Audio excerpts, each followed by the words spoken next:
All right, welcome back again to Correctional Officer Stories with Steve. Going to put out another video today. Thank you for rocking with me. Thank you for all the continued support. If you saw my last video, it was toenail clippers, not tweezers, just to correct that for everybody that I know is going to comment on that. Be like, which one is it? Like I said, it was a long weekend. But anyway, in some of my past videos, I promised you guys this story.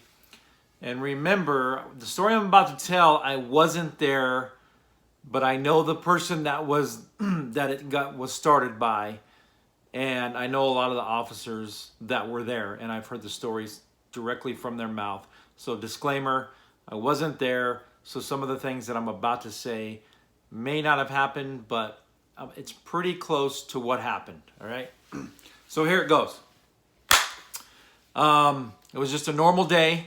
They were feeding. So what happens is every morning on day shift, you come in, you brief, 15 minutes, you learn about what went on in graveyard, what's going on for the day, was there any flights, blah, blah, blah. I've told you guys about this before.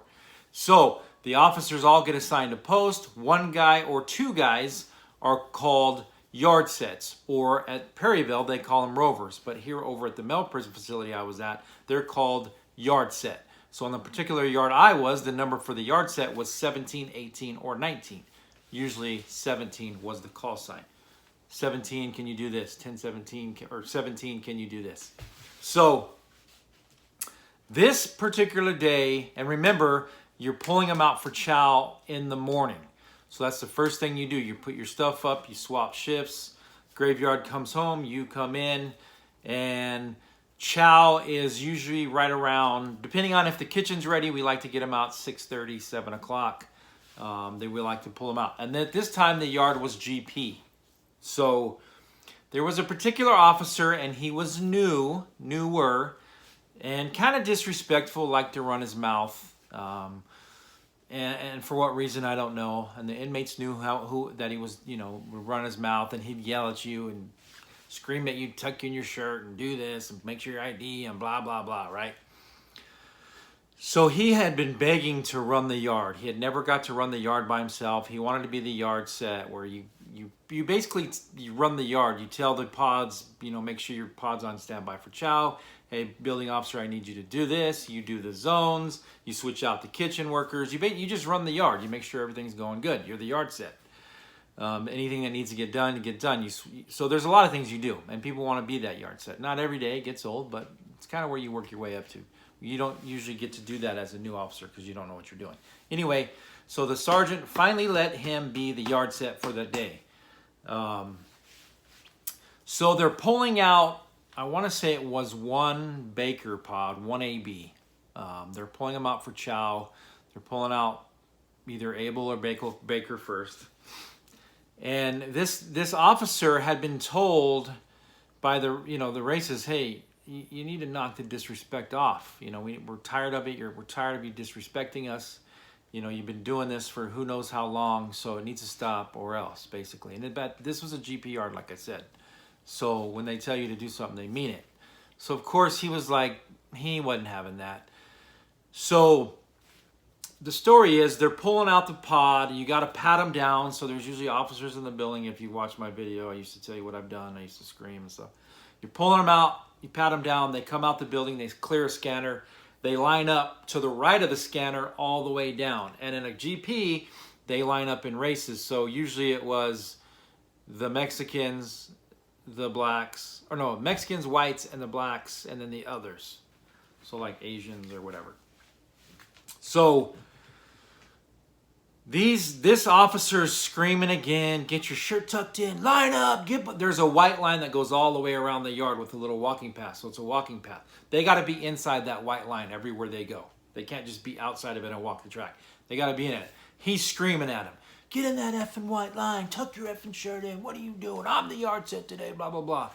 Because he's all hyped because he's the yard set, and he's just screaming, acting a fool.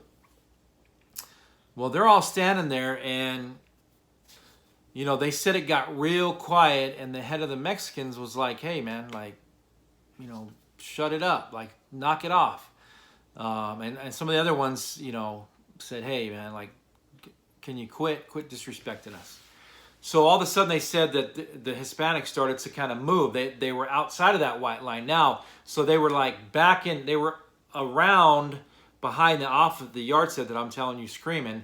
There was some other officers stationed around because they're also out there making sure, you know, they're clearing the scanner and blah, blah, blah. Usually only have one, but at this time, I think there was another guy out there. He might have been inside, but I think he was out there, another officer.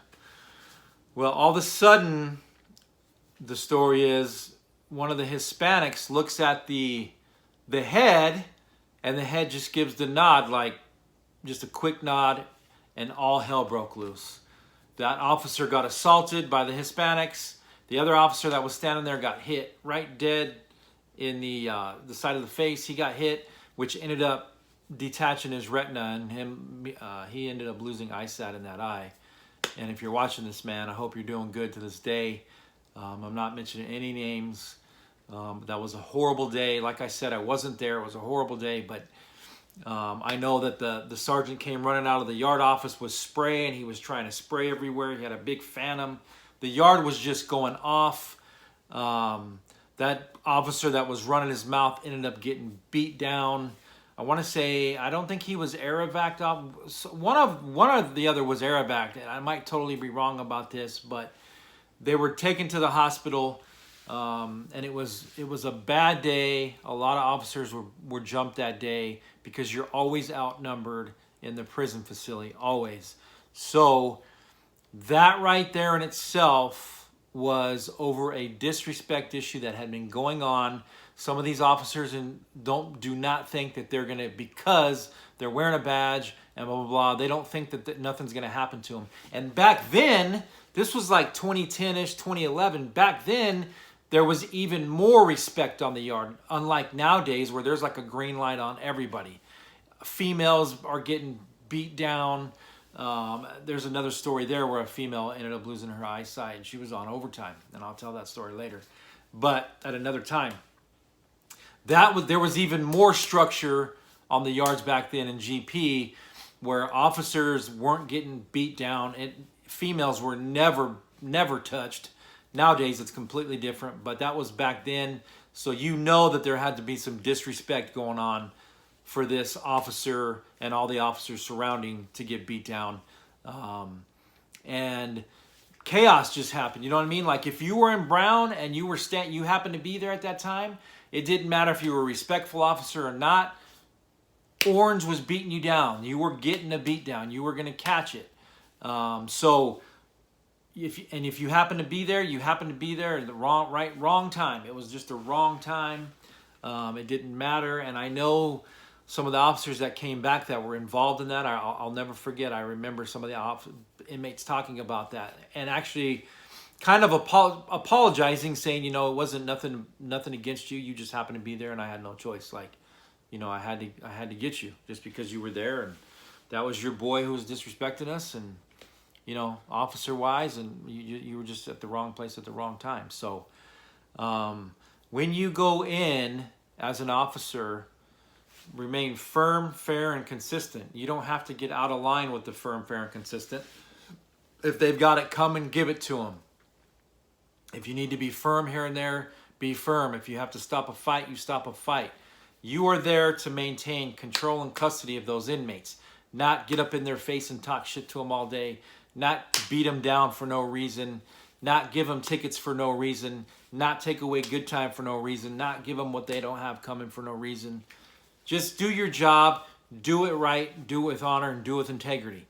Now, that's not to say that I've done some wrong things in the prison facility, because I sure have. You know, I've got a horrible temper. You go through stress on the outside, just like the inmates are going through stress in there. It's hard to drop your baggage at the gate.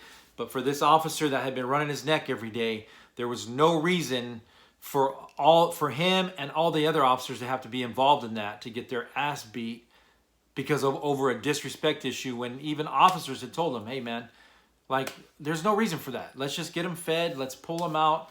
Do your job. You don't have to run your mouth. You're not some hard ass. You're not, just because you wear a badge, you don't have to be some hard ass. That officer ended up working still at that facility for a while. I worked with him. Ended up getting into it with another officer. That officer came down from the tower. It was a weekend. They were kind of battling back and forth on the radio. I remember the sergeant shutting down the radio traffic, telling him to keep it professional. This particular officer came down and confronted the one that was real mouthy. And I think I ended up stepping in and pulling him, not just me, but a couple of us pulled him aside, or they were going to go at it. And this officer that I'm talking about wasn't some Billy badass. Trust me, he wasn't as bad as he thought it was. So there wasn't any reason for that. After that, I don't really remember. I know he transferred to another freaking facility, and people even knew about him there, and said he took that mouth from Lewis to wherever he went. But the point of me telling that story is there's no reason to cause violence when you don't, for no reason. You know what I mean? Like, it's gonna happen no matter what in a prison facility. You don't need to egg it on. It's uncalled for. So especially to get your brothers and sisters catch a beat down, and then the officer that ended up losing his eyesight in his eye was a whole mess. The department didn't do shit about it. He ended up freaking, I know he had a lawsuit. I don't know what happened with that. Hopefully he was monetarily awarded. But I know after that, he never was able to come back to work. I think the department ended up firing him. For those of you that know me, that are watching this and know more to the story, you know, feel free to message me and correct me where I was wrong or whatever. It was just, I just kind of told a short version of that big story because it was chaos that day. So if you're going to go into the facility as an officer, just maintain firm, fair, and consistent. Be fair, fair. And if you tell them you're going to do something, make sure you do it. Don't promise anything, because your word is all you have in there as an officer. The same code the inmates live by. The word is all they have is the officer. Only you just are on a different role. And don't ever cross that fucking line. Stay on that line. Do not become dirty, because you will always get caught, and you'll probably either end up in prison, or you'll have a felony on your record for messing around with an inmate that's awarded to the state. Whether it's drugs, sex, phones, it doesn't matter what it is. You've crossed that line. Like I've said, there's an officer that I worked with that ended up marrying an inmate, and I'll tell that story down the road. So stay tuned. I didn't get really graphic into that story because, again, I wasn't there, but I know a lot of people that were there, and I worked with them. So to the officer that ended up losing his eyesight in one of his eye, man, hit me up if you're watching this. Let me know some of the details. If you're the officer that ended up instigating that and you got a problem with this video, you can hit me up too, because it don't matter. So message me and whatever, because it doesn't matter to me. I'm telling the story regardless.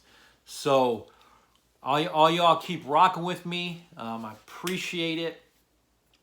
Shoot me some messages. Tell me what you want to hear, some things you want to hear. It's not going to be all about corrections just because that's my channel name. That's not what it's going to be about always. I will tell some real life things that's happened to me, as I've said before. I am, like I said, I'm trying to do a couple more interviews. These particular people just have really busy lives going on right now, and they will get with me, I'm assuming, when they're ready to do so. So anybody else that you want, if you'd like to come on my channel, I'd like to, there's a guy that I watch, and I'm going to name him. His name's J Rock Talks. I enjoy his channel. He was an inmate here in the Arizona State prison system. Man, if you're watching this, hit me up. I'd like to interview you because you got some interesting content. He was a GP inmate. You can tell for sure because he knows what he's talking about. And you know, I've done some research, and he wasn't a protective custody inmate. So, J Rock Talks. If you're listening to me, I donated to your channel, homie. Keep it up. I'm trying to come up just like you. You get the mad subs though. Anyway, if you want to send me some messages, because I'm gonna come out with some merch. CO Squad. It's coming, y'all. So stay tuned. Peace.